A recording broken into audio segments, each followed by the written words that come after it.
Senator Cotton, Senator Gillibrand, and then Senator Rounds. Thank you, gentlemen, for appearing before this committee, and thank you for the closed session prior to this. I don't know if you fully appreciate how much the American people do not support this war. It is an unauthorized war. Normally, when you come to Congress, it's a way for the American people to be part of that discussion.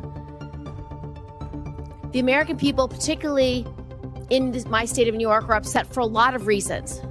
First of all, this war is costing so much money. Over $25 billion already, estimates $1 billion a day, and they're feeling it every single day at the gas pump with higher prices for both fuel, for diesel, for gasoline for their cars. They're also feeling it with higher grocery costs, and they're exhausted. They are truly exhausted. On top of that,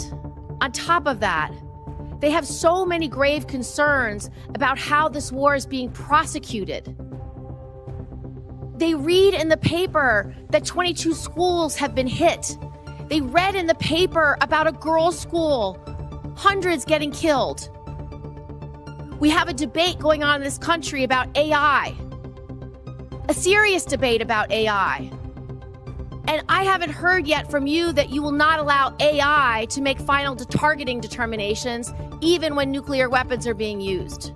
That's a huge issue that we need to discuss. So I want to start from the top, Secretary Hegseth. Why do you continue to prosecute a war that the American people aren't behind? First of all, I appreciate the opportunity for that closed session where we had a, unsurprisingly, very different discussion than we have here with the cameras on. We support this because my job is to represent New Yorkers, and I can tell you, when I talk to them all across my state, they are furious, and they expect me to explain to them why they are furious. And Senator, when I talk to Americans, and especially when I talk to the troops, they are grateful for a president who has the courage to take on this threat after 47 years of what Iran has done, targeting and killing Americans, and what it would mean to the world if Iran's nuclear ambitions were actually achieved. So the question I would ask to you and to others is, what is the cost of a nuclear-armed Iran? What is the cost to the American people if the world's most dangerous regime has a nuclear weapon? But the truth is, they don't want war coming to this shore. And when you do a decapitation operation, the likelihood is going to be exchanged in the United States. There's no evidence that we are safer because of this war. We did not have any evidence that Iran intended to imminently attack this country in any way, shape, or form. So I disagree with your assessment that we are under threat. Do you not believe them when they say death to America? Listen, our adversaries use rhetoric all the time.